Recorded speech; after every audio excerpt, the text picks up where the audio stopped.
I had a fully loaded pistol in my mouth, ready to pull the trigger. And you may ask, why is a Olympic champion, Stanley Cup champion, 7-time All-Star got a gun in his mouth ready to pull the trigger?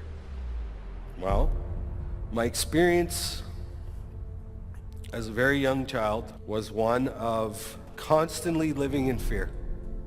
My dad was an alcoholic, my mom was a prescription pill addict, and my complete and entire existence in life was complete and utter chaos.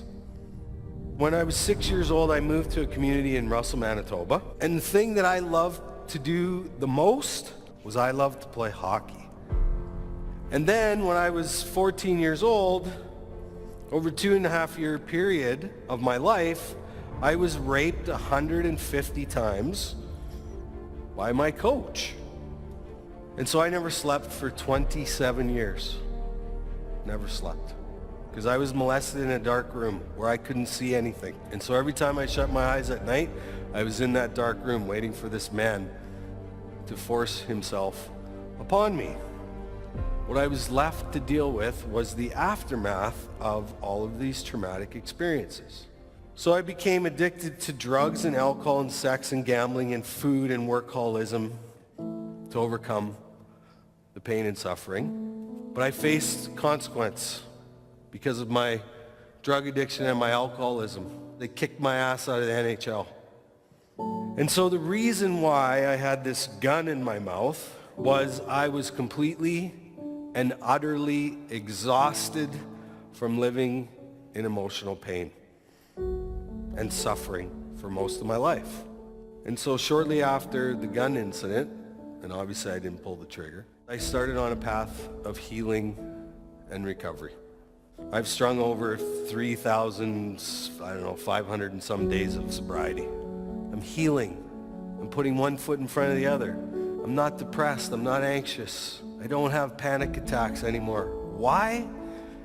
In 2009, I wrote this book called Playing with Fire, with no expectations, other than the fact that I just want to put a bunch of stuff on paper, take one last look at it, and put it in its rightful place in the past. So I go to Toronto for the first book signing, and I show up at the biggest bookstore in Canada, and 400 people show up too. Well, I started signing books. Out of the corner of my eye, I see this guy in line. And he's got my book like this, clutched to his chest, and his face is buried in the floor, and he's walking really slow. Gets to the front of the line, sets the book on the table, looks me in the eye, and says, "Me too. Me too." Now I know why I wrote this book.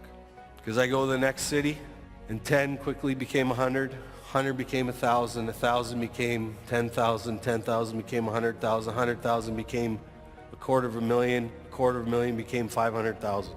Over 500,000 people, either directly or indirectly, have said those two words to me: me too. Me too. And so for 6 years, I've traveled back and forth and back and forth and back and forth and back and forth and back and forth and back and forth and everywhere else in between, talking about trauma. Trauma is the string which binds us all together. There's a whole bunch of people out there that are hurting, that need a safe place to tell their story.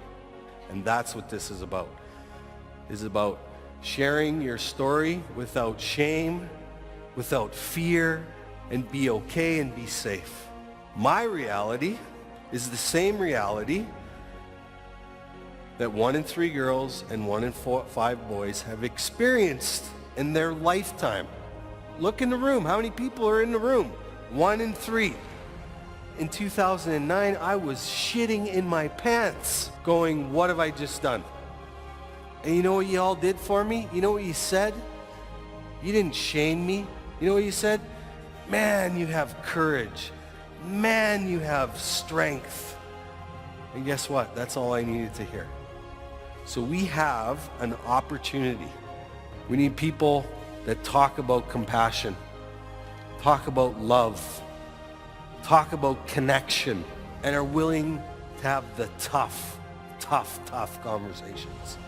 If you want to be a part of it,